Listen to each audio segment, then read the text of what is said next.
right, there we go. Cool, cool in the gang. All right, so in Pro Tools, let me just make this so it's not, I like a little bit of a beigeur color, not the flat white that this is going to give me here. All right, so in Pro Tools, tracks look kind of like this. We've got, here, let's put up here.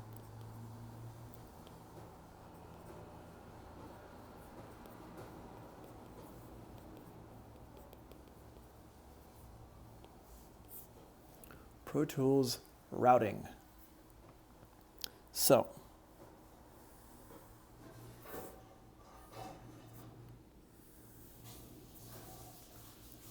and if you've ever sat in class and you've looked at the Tony's notes and you've said, I wonder what that looks like as it's being written. Well, here you go. You're seeing it firsthand. Not that this is ever going to get submitted to other classes, but here it is. Okay, so up at the top, we have our inserts.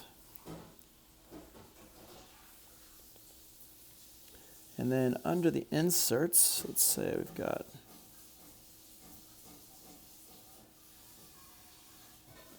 after this we have our sends.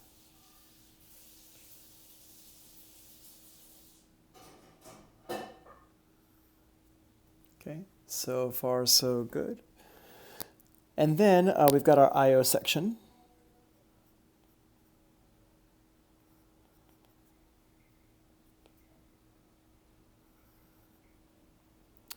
And we're going to just say, change the color here. Let's give it a little blue.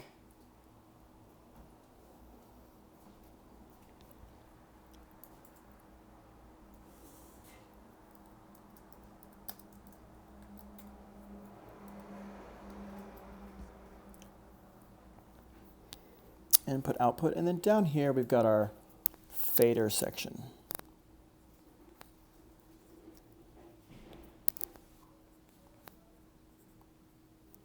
The fader section here. And the fader section has in the top, we've got our panning, and then we have the actual fader itself. Cool. And does this look pretty familiar to everybody? Is everybody pretty happy about this illustration right here? Looks pretty good, right? Okay. So first, let's talk about inserts.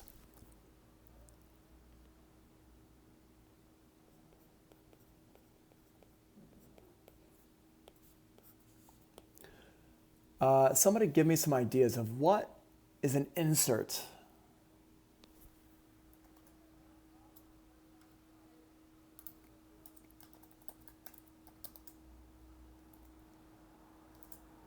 What is an insert? Like, and when I say insert, like what kind of like, give me some names of effects that are inserts.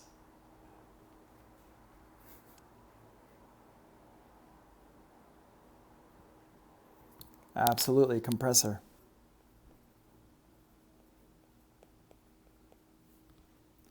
EQ. Yep. Not delay. Trim. Yeah. I'll put that in here. Limiter, yep. Dynamic processors. Yeah, dynamic processors are compressors and limiters. Yeah, It's just like a name for all of them. A filter, absolutely.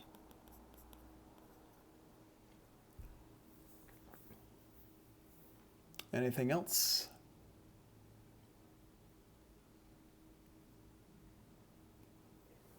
Okay, how about like a distortion plugin, like for guitar players, the distortion.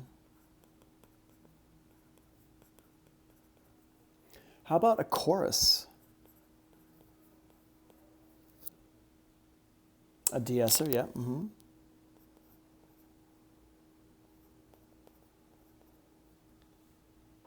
Gate, yep.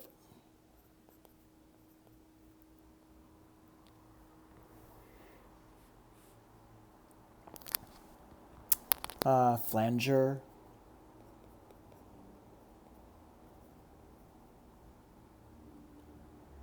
Phaser, yep. Okay, so these are all ideas of insert effects. Now, who out there, and there's quite a few people joining us, who out there is still a little bit confused about what makes an insert, or who wants to describe what an insert does? What makes an insert an insert?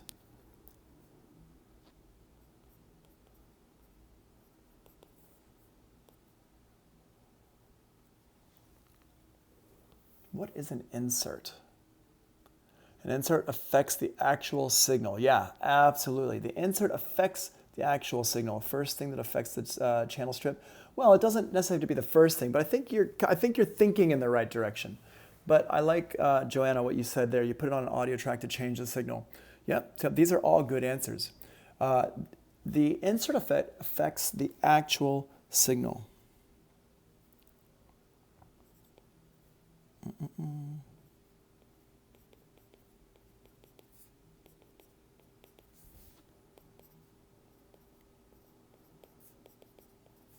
It's an effect that changes the entire audio signal. Now, when I say it changes the entire audio signal,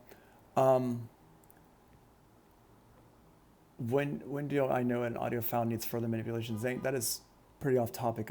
Let's save that for later. It alters the signal coming into the board. Well, it could alter the signal coming into the board or going out of the board. An insert is just something that affects the entire signal. So let's say that I play guitar.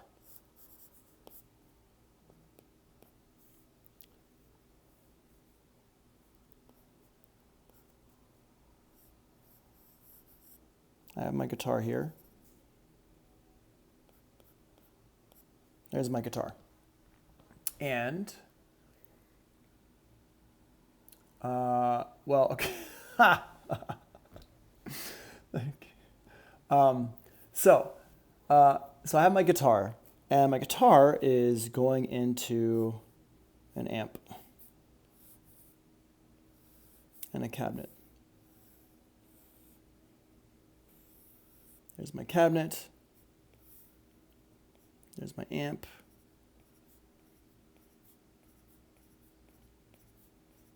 Like this.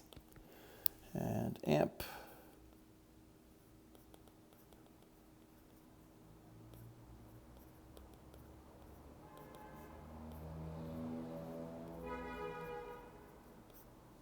Amp and speaker.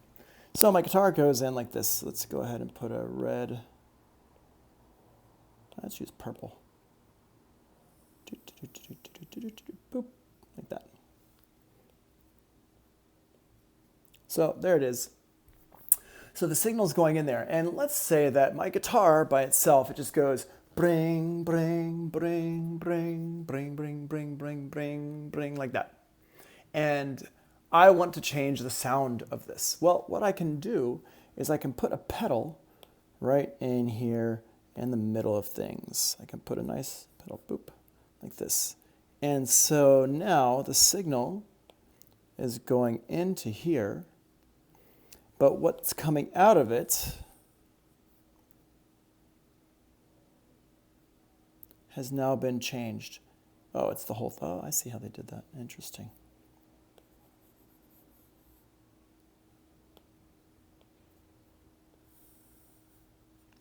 So the sound going into the pedal is going to be different from the sound coming out of the pedal. So instead of going bring, bring, bring, if it's like a distortion pedal, it would be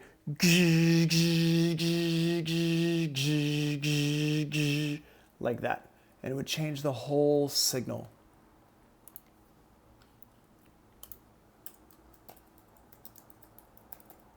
Is this making sense to y'all? Right? Anybody play guitar? You play like electric guitar and you have pedals?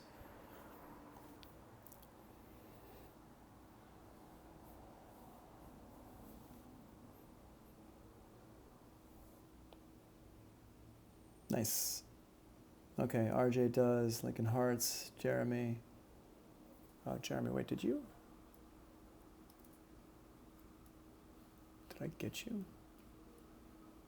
Oh, I did get you, yeah, Philip, yeah. You're all guitar, no pedals. Okay, nice. Oh, okay, you, not you, but you know people. Okay, cool. Yeah. So over here is the original sound.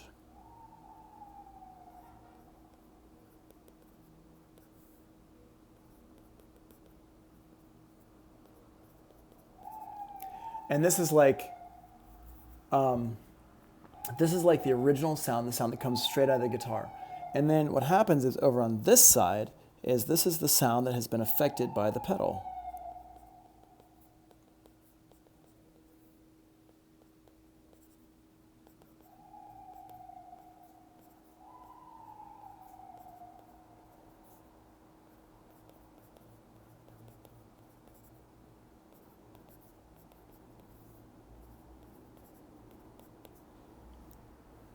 And they're going to be maybe two different sounds. Now, the idea of having an effect on the sound, I'm using like a really broad, like a big example where it's like a bring, bring, bring, it changes into that's a big example. But it doesn't have to be that much of a change. It could be just like an EQ, or somebody said earlier, a de-esser. And a de-esser literally just takes out the it just makes those softer. So it doesn't have to be a giant change. Anytime like you have an EQ, like maybe you've wondered, why is this EQ different from this EQ, or why is this EQ so expensive and this EQ so cheap, or something like that. And it's because just running the sound through an EQ or anything, a compressor, whatever, you're changing the sound even just by turning it on. And then the more you adjust the EQ, the more you're actually going to be changing that sound more and more. And different EQs sound differently. And some EQs are just super crystal clear, super clean. And they're more expensive because of the way they're built, makes it so they don't really color the sound at all. And other EQs color the signal a lot. Some of them, if you have like a really cheap old one that's like a piece of junk, it might even add some noise into the signal, which obviously you don't really want. So we have the original guitar sound over on the left, and then it goes into the it comes out of the pedal, and it's the sound that has been affected by the pedal. Okay, now let's go ahead and let's see, wait, hold on. Let's do this. Take this and duplicate this page, boop, and let's go check that one out. So now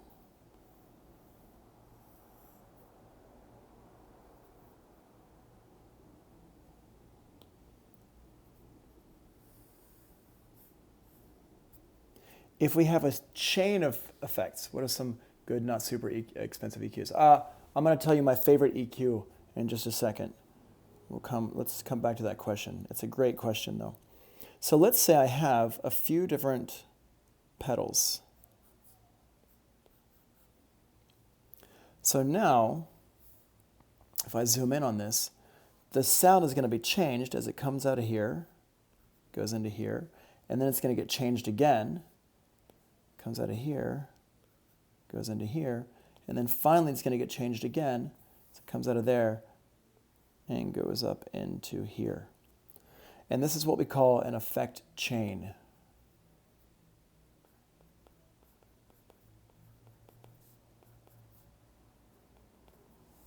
An effect chain. You like to have your EQ on your pedal board and have the amp flat.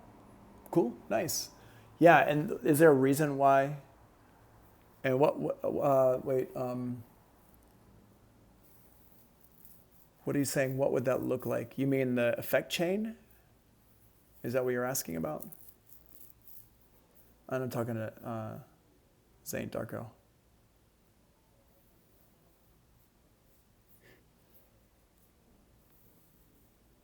Oh, you're talking about to RJ, what I'd like to have an EQ on the pedal board and have the amp flat? Well, what he's talking about is if we look at like an amp and a cabinet. Here, let me see if I can pull up a picture.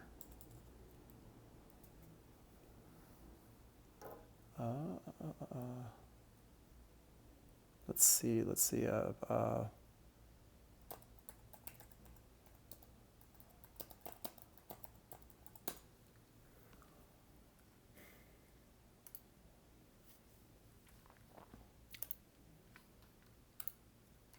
So let's take a look at this.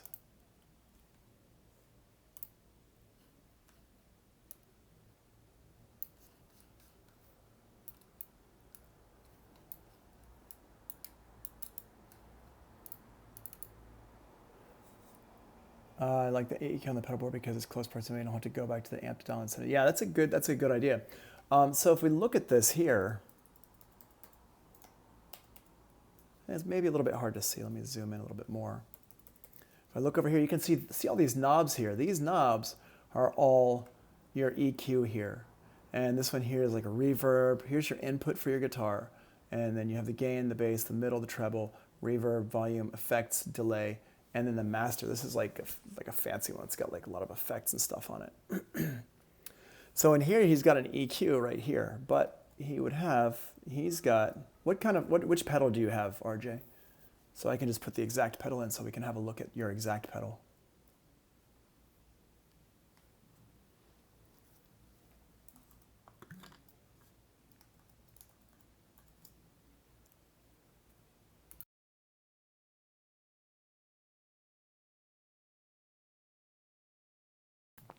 All right. The electro.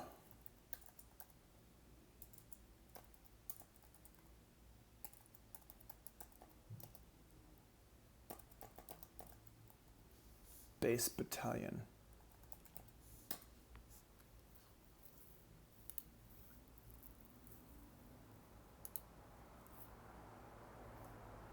Okay, cool. So it's this one here or this one here? Oh, not the nano. You would have said nano. Boom. So this is what your pedal looks like here, right? Yeah. So you can see on this screen that he's got all his, like the bass, low mid, high mid, treble, all this stuff is right here. So you can dial in the EQ here. Well, here's the thing about how all the signal flow goes and the routing, and this is super, super important, but it's something that a lot of people, it's a hard thing to wrap your head around. And I remember the first time I ever understood this. And so I want to, it's a really good thing to talk about since we're kind of talking about guitars and amps. This is a really good thing, a good place to kind of try to dive deeper into preamps and understanding about signal flow, like gain staging and stuff like that. So here's what I want to show you. I want to show you, let's see here. Let's go look at a picture here. Let's get another picture. And actually, let's get a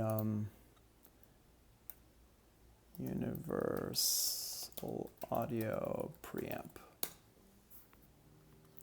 And I want to go, I want to show you this one here.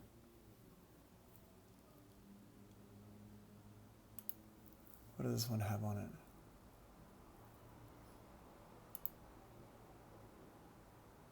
Okay, this one has a tube amp and an optical compressor in it here. We don't want that one. Let's go back it up.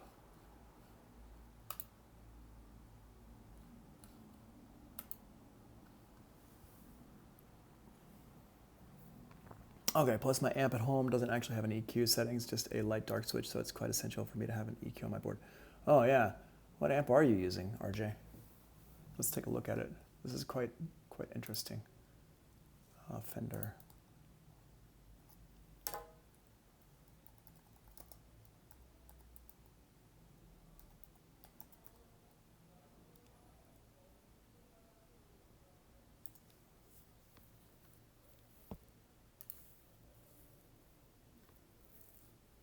This one here?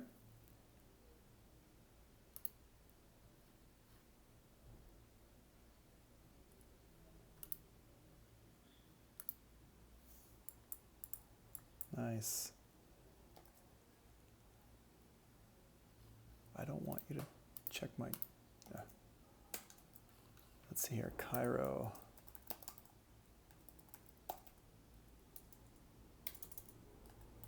And who else? Oh, James. Sweet. Okay, so yeah, that's what it looks like. Yeah, and you can see, hold on, let's get a better picture of this bad boy. Let's get a picture of the top. There we go.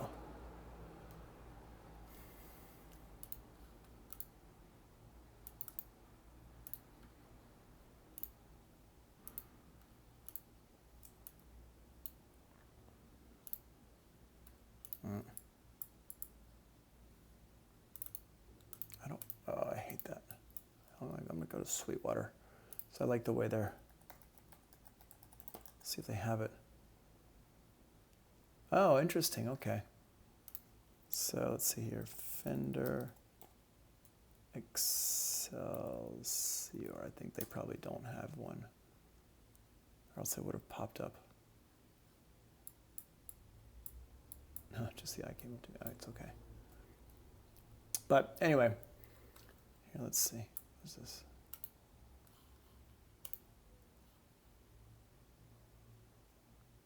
Oh, it's been discontinued, okay.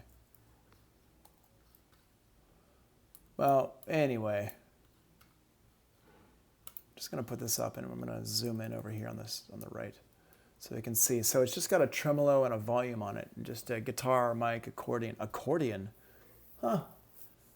So you can run an accordion into it. That's interesting. So let's take a look at this.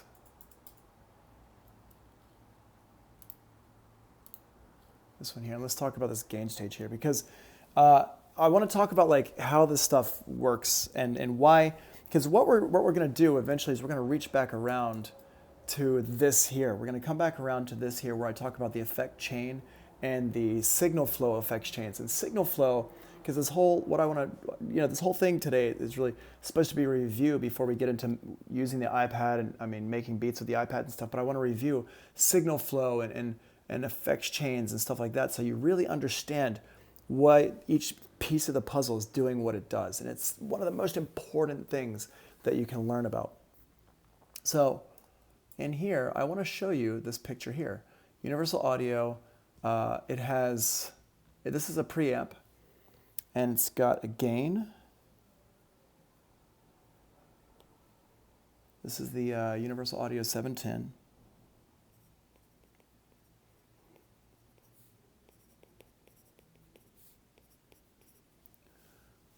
710 Twin Infinity. Twin Finity.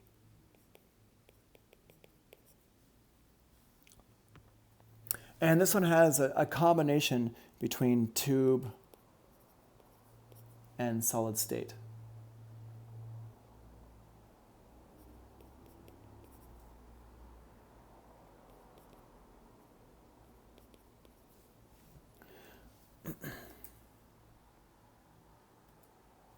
What's up, Stephen? How you doing?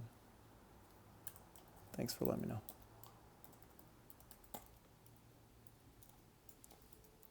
Okay, so I'm going to write that right here. So Universal Audio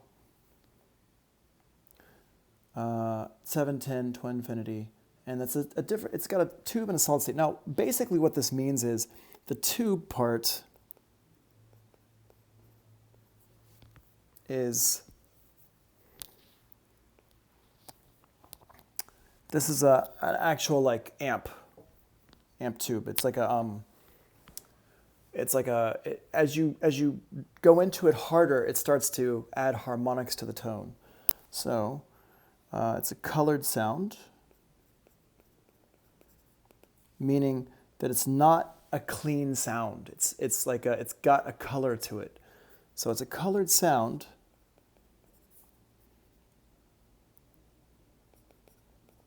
That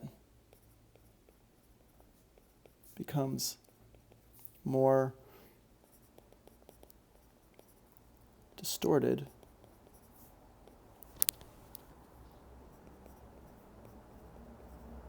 the louder the input.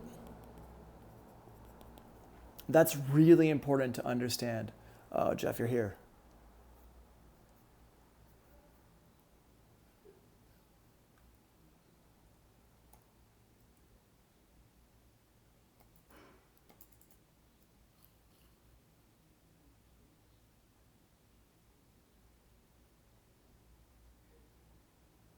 Wait, where? Young Genie. Where are you? I don't know where's your name on here? I don't see your name in here. I don't have your name at all. Jeffrey Applewhite. Wow. You're a ghost. Nice. Oh, you're here. That's your last name. Ah, okay, cool. Well, good to finally see you in class. Awesome. I've been looking at your name on the roll going, where is this guy? Would you try to take me down if I create a series of perfect harmonics? No. All right. So now in here, that's the tube side of things. Tube is like a colored sound. It's not a pure, clean sound. And it becomes more distorted the louder the input. And then you have your solid state.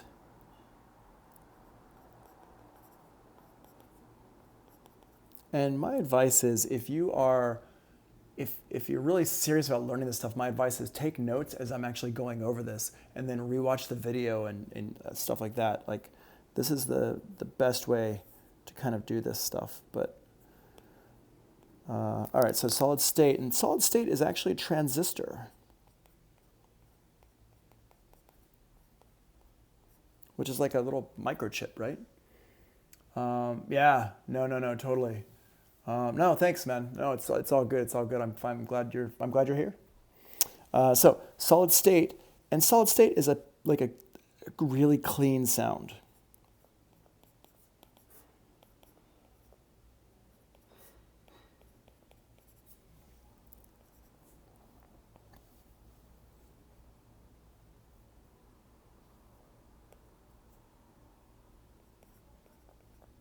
And it does not distort well. So solid state is for if you want like a really nice, clean sound. Okay.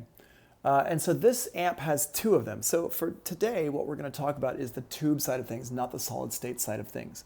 We're going to talk about the tube side of things. And the reason why we're going to talk about this is because I want to show you, and I'll be able to demonstrate this to you as well in Ableton Live, but I want to show you how things change based on how much input we're giving into stuff. And this is something, RJ, I'm sure you probably understand this very, very well.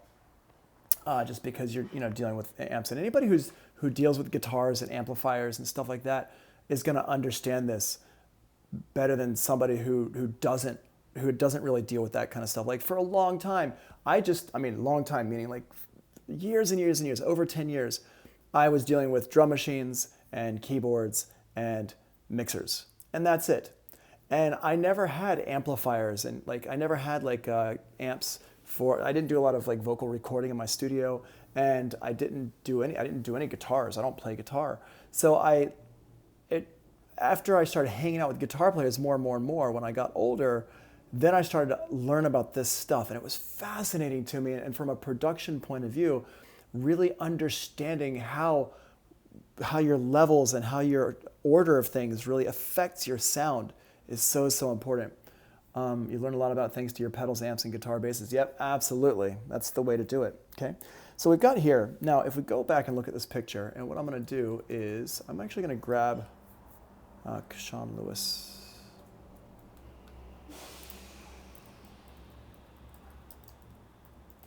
Cool.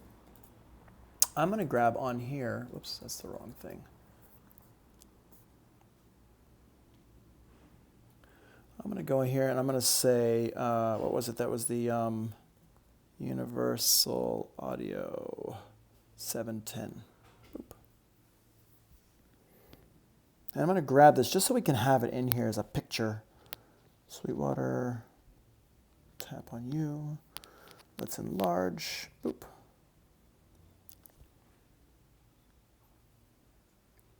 Grab a screenshot of that. Boom. Boom, boom, boom, done.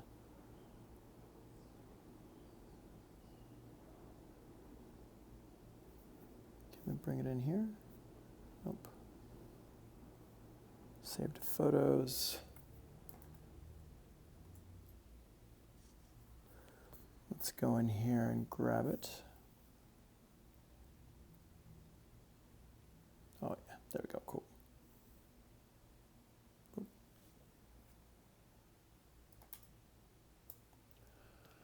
All right, thinks about how these things, yeah, RJ is saying it really makes you think about how the signal changes depending on how the pedal chain is set up. It makes you pay attention. Yeah, it really makes you pay attention. That's what I want you all to start doing. I want you all to be paying attention to this stuff. So here's my universal audio here. And here we've got our gain stage.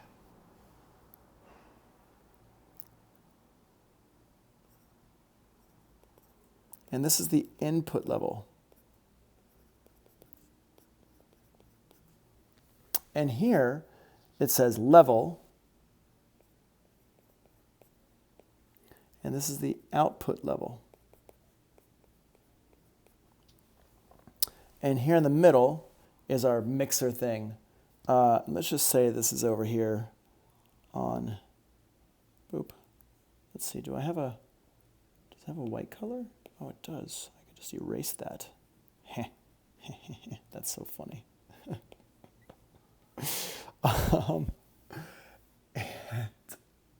Wow, I'm such a nerd. So gain, level, and so basically it has two knobs. I mean, this other stuff here is your, what is this one here? Wait, here, let me put a thing around it. What is that one for? That plus 48V.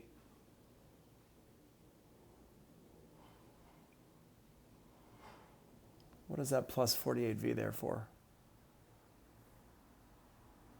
Phantom power, exactly.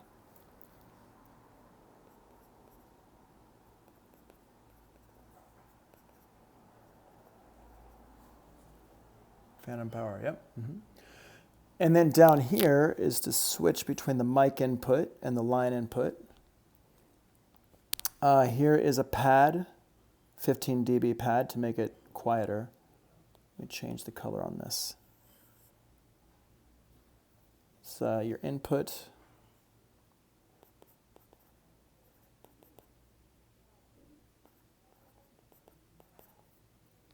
Here's your pad.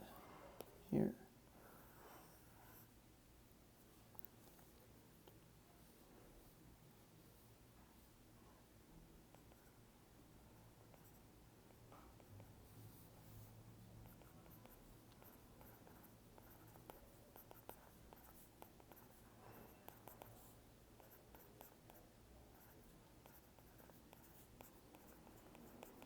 It lowers the input volume level, so I'm using Good Notes.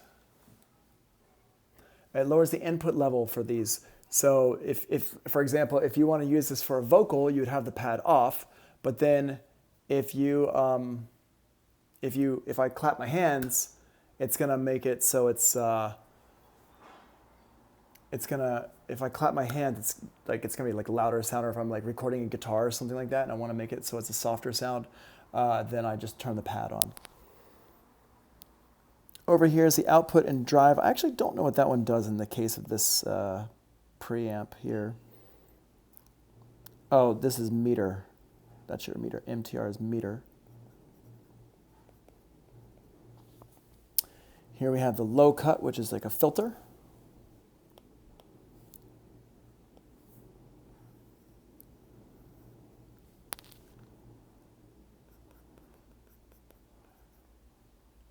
And then here's phase switching.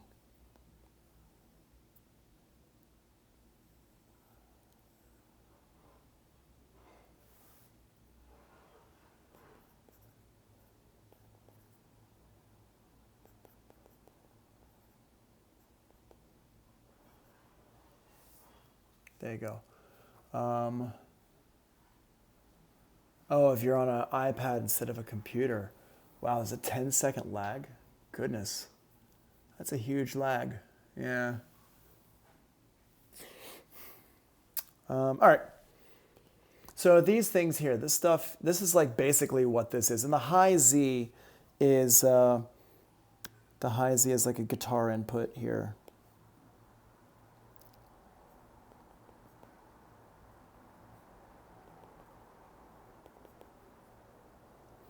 And then on the back,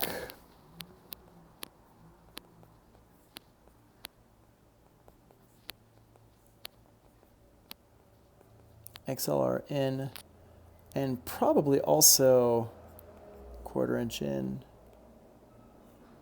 And also probably XLR out, maybe XLR out. Let's see what's on the back. What do they got on the back? Oh, there is no 1/4 inch in. Okay, they just have a, oh, it's a XLR in. In mic and line.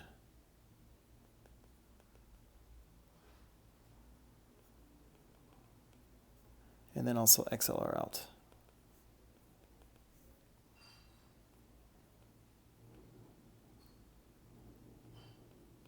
Line, level. Sweet. All right.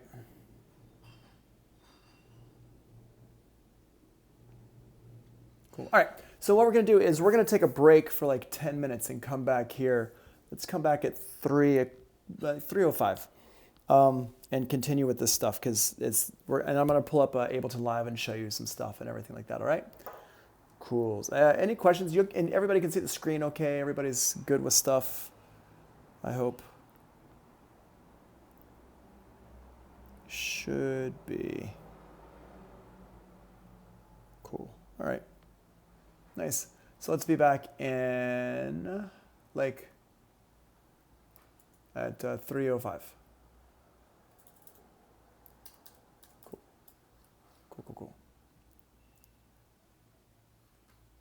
Break time, break time, break time.